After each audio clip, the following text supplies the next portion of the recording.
So I was instructed to keep the rant at the top of today's video to a minimum. Not by OddsShopper, not by you, one of my Sniff Juniors, but one of your girlfriends. One of you guys showed your girlfriend you say, hey, babe, come over here, check out this guy. And she watched some of the video, and you want to know what she said? She said, this guy, he sounds like a crybaby. He's being too dramatic about everything. Shut that off now and come over on the couch. We're going to watch the next season of the Kardashians. No drama there.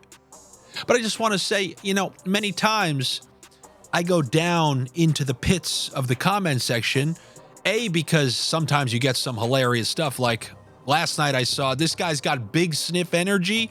And I also saw, hey, those Sabres, they never had their Makar. Right? I would have preferred if he said, you never had me, you never had Makar.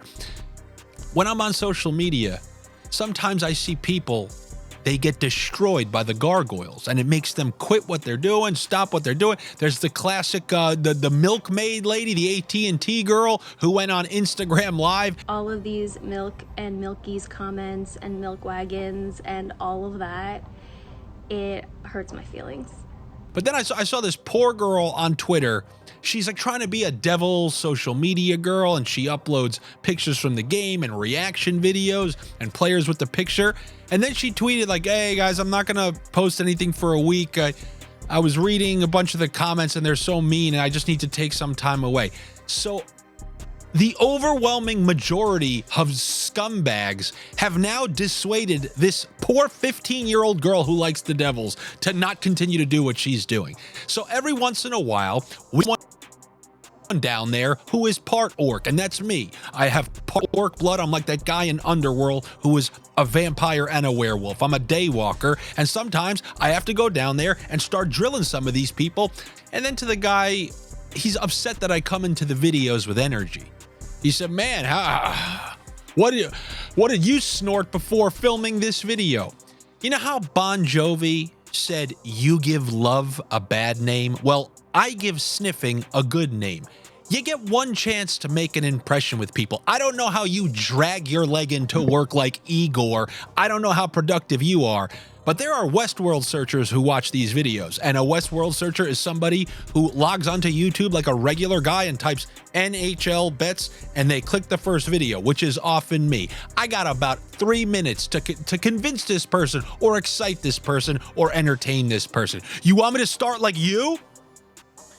Yo, oh yeah, the Edmonton game. No, that's you. That's you dragging your leg to work like Igor. But some of us have excitement to dish out sniffs, excitement for some ruckus. May the power of ruckus compel you as it compelled you in that Toronto-Columbus game last night. Tell me that wasn't the epitome of ruckus. You know how they say if you look up so-and-so if you look up ruckus in the dictionary, it's just that 5-0 score going into the second intermission and then 5-5 after 3. That was the epitome of ruckus, and the first chalk ruckus same game parlay I gave you with the 2 points for Matthews and the point for Werenski and the over 6.5, that was good. We also saw ruckus in the Tampa-Edmonton game. Edmonton games, that's just, it always comes with a side of ruckus. I mean, Nugent-Hopkins had a bunch of points, Stamkos had 4 goals, and hopefully I was able to keep you off Edmonton, because I said they can definitely lose this game, which is exactly what happened. They were on a big winning streak, but it's not like they grew themselves a defense. But do you want to know who didn't need to grow themselves a defense? It was always there. They just had to pull it out of their back pocket. And that's the Carolina Hurricanes, who now you guys are like, no, I think they're good. Yeah, but it's not about you seeing they're good now. It's about sniffing down the block, which is what I did. You want to know what Andy Francis hockey, if you ever saw me behind the bench with my hair slicked back like Wolf the Dentist Stanson, I would run my team like that. We don't need to score up and down. I want to see 1 goal against on the road and then score whatever you need to come home with the 2 points. Carolina, they had that players-only meeting, went into Ottawa, held an offensive team to 1 goal in their building. Then they went into Detroit after scoring 6 goals, come home, hold them to 1 goal in their building. That's Andy Francis hockey. And that is what I knew was going to be there from the Carolina Hurricanes, who are going to be taking the ice again tonight. Another sniff This isn't even from down the block. I've always known this. I said it at the beginning of last year. And because you people are so, short-sighted, short-sniffed, but your sniffs are so short that they think just because Washington has had a good start to the year that no, you can't bet against them. They've had a good start to the year and it will always be that way. That's exactly why they're still plus 250 to make the playoffs. They're as bad as you get. They might even be worse. As awful as they were last year, Ovechkin isn't as good as he was last year. There's no Nick Backstrom. They're awful. They never had their car like most of you. And I know last night was relatively close, but I'm going to keep betting against them as long as the line suggests. They have a bottom 3 offense in the entire NHL and the dead last 9% ranked power play. So if you're telling me Ovechkin's no good, they have the worst power play, what do they have other than luck? And the answer is nothing. So now on to this Friday slate, a real weird one because it's not like I can look up and down and see a bunch of things that I like, but I'm going to start with the Carolina Hurricanes. Yes, I usually tell you don't bet on teams who are playing back-to-back nights. They always come with caveats like the I before E except after C. And Carolina, they're not traveling to another road destination, any potential hostile environment. After back-to-back wins, they're coming home, so they had a good ending to the road trip, getting right back on the ice. They've been playing that great defense. I'm going directly back to Carolina. I'm going back to rally. And I'm taking the Carolina Hurricanes, and I also like a third straight under from them because they keep holding their opponents. So I'll go under 2.5 goals for the Nashville Predators. That's what their line should be set at for this one. Other than that, we're going to have to get a little wiggly. Now, I know you're looking at Ottawa, who just played on the road and lost to St. Louis. And I told you, when you fire your coach, everyone gets a free win. That's 3 for 3 on the season now. But they're going from that game. Now, you're probably seeing them going to Dallas, a very good team, say, oh, I got to take Dallas. I smell possible rat potential here. You had Ottawa have awful back-to-back performances, but because they have some great offensive pieces, they still have the workings to rat you. I do think Dallas can get this one. I wouldn't mess around with puck lines. I wouldn't mess around with totals. I'm okay with the Dallas money line, but that's it. Nothing else. I would not get cute with that one. And I've been dominating these teams, the screw job teams, add another one to the list in Detroit last night. This time, I'm telling you, the Senators and the Sabres who are in Vegas, because I know you're probably excited. You won on the Avalanche the other night. You say, oh, I want to bet against whoever's playing the Sabres. There's rat potential in that one as well. Because the problem with those teams is they have such good offensive firepower. And I know Skinner's not going to be playing in the game, but still, they have so many offensive pieces that when it's clicking, they can kind of beat anybody when it's working, especially when another team potentially looks past a team like Buffalo. In the last game, Colorado, they need those wins because they had a bunch of losses and only that one win versus Calgary. They were trying to get things going in the right direction, so they were very motivated. Vegas, they're winning these games just in case they come out slow. I wouldn't mess with that. But one thing I like in that game is both teams to score 2+. Remember that one?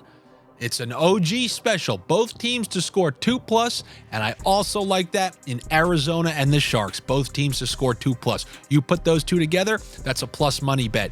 When two teams who aren't expected to be in the playoffs and they're thought to be bottom third teams in the NHL, when they get together, I think it has potential to be higher scoring. I don't know over 6.5 higher scoring, but I do think both teams will be able to score 2+. Some of these other games, I know you see those Rangers, right? They lost to Toronto. Now they got the Ducks going in there. But is it worth it? Is it worth it at that price? Because the Rangers, they're throwing random stinkers. That home game versus Buffalo, that road game versus Ottawa, those are two of the screw you teams. And Anaheim they've won one game in like 12, 13 or something like that.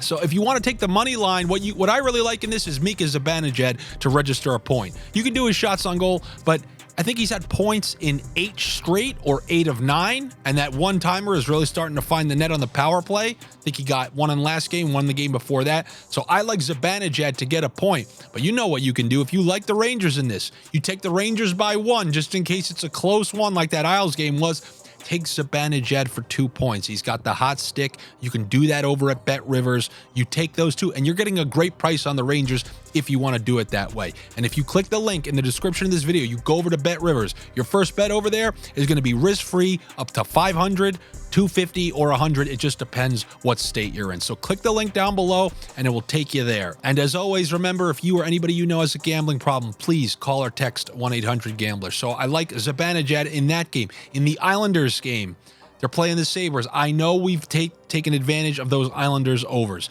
and they've dropped it to 5.5, and it is enticing.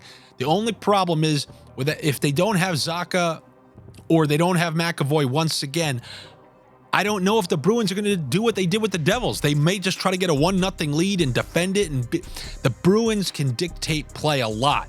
And if they drag this into a low-scoring game, it doesn't matter how many chances the Isles give. If the Bruins aren't committing that many guys forward, it could still die and be a slow game like that New Jersey Devils game was. So I'm a little scared on that front, but I do like former Bruin Mike Riley on the Islanders, who's been shooting everything. This guy's been shooting everything, and they got his line set to 1.5. I like the over 1.5 shots on goal for Mike Riley, and I also kind of like the over 2.5 on Noah Dobson. If you're going to do alt shots on net, you can do this over at FanDuel. I would do 3 for Marchand and 2 for Mike Riley and 2 for Dobson. So if you put those 3 together, they allow you to do that on FanDuel Sportsbook. I'll talk about that and more like that on my show Picking Corners later, which I do on my YouTube channel. You guys should definitely watch that tonight because I overview the games for the weekend, and I got an announcement I got to make to you guys. So make sure you are subscribed to my YouTube channel as well. You can access that by clicking my name in blue in the title of this video, and it'll take you right to my page. Subscribe, click the notifications, all that stuff. And when it drops later on, like 6, 7, 8 o'clock, you'll be the first to know about it. So those are some of the shot props that I like in that game. And that is what I have for you here on a Friday. Good luck to you. Better luck to me. You make sure you're subscribed to this Odd Shopper channel here. Make sure you are subscribed to my YouTube channel like I just mentioned to you. Follow me on social media so I can keep you updated with other stuff on Instagram, Twitter, TikTok, you name it. I'll be back with you guys on Monday to talk some more NHL sniffs. If you want to subscribe to Odd Shopper Premium, aka Area 51, I got the link down below for you. I think if you use promo code Andy, that will save you 20%. But on the 8th day of Sniffmas, my true love gave to me the over in that Toronto game, which hit along with... What's the streak at? We'll go for 9 on Monday when I recheck, or you guys can, subscribe to Odd Shopper Premium with that link down below. See you guys on Monday.